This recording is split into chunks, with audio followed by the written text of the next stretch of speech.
গাজীপুরের টঙ্গীতে নিজ ঘর থেকে ছেলে ও রেললাইন থেকে বাবার মরদেহ উদ্ধার করেছে পুলিশ। ভোরে টঙ্গীর বনমালা এলাকা থেকে মরদেহ দুটি উদ্ধার করা হয়। স্থানীয়রা জানায়, মায়ের মৃত্যুর পর ছেলে সাকিব পড়ালেখার পাশাপাশি চাকরি করে সংসারের হাল ধরেন। তার বাবা সোহেল হোসেন পেশায় রাজমিস্ত্রি হলেও দীর্ঘদিন ধরে মাদকাসক্ত ছিলেন।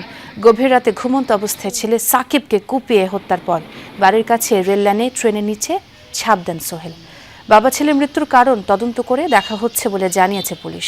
পুরোপুরি সঠিকটা তো যায় না, যাওয়ার সময় লোক মুখে যেটা শুনছি যে বাপে নাকি ছেলের মাইরা বাপ ইচ্ছে করে এসে মরছে। ঘটনাস্থলে দেখলাম আমার এক বাগিনা ছোট বাগিনা সাকিব দরজার সামনে বসে রয়েছে, আর আর বোনের জামাই দুলাভাই সোহেল ওই পাশে।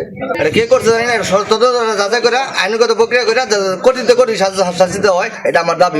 ঘটনার আরো খবর জানতে গাজীপুরে যুক্ত হচ্ছে সহকর্মী পলাশ প্রধান রয়েছেন সেখানে। পলাশ, এই যে বাবা ছেলের মৃত্যু হলো, এই ঘটনা ঘিরে আসলে পুলিশ কি বলছে একটু জানাবেন আমাদের।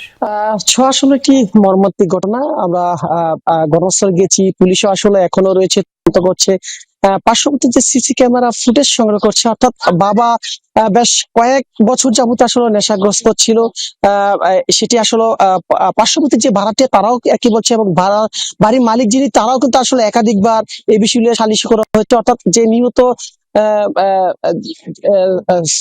সোহেল এবং যে সাকিব, তার বাবা যে আসলে দুজন যে মারা গেছে, তার মা কিন্তু ঠিক 1 বছর আগে মারা গেছে। ঠিক একইভাবে পরিবার কি কলহ ছিল একে নিয়ে। কিন্তু এই পরিবার সাকিব একটি বিশ্ববিদ্যালয়ে পড়াশোনা করতো, সেখানে পড়াশোনা করার পর তিনি কিন্তু আসলে একটি জবও করতো।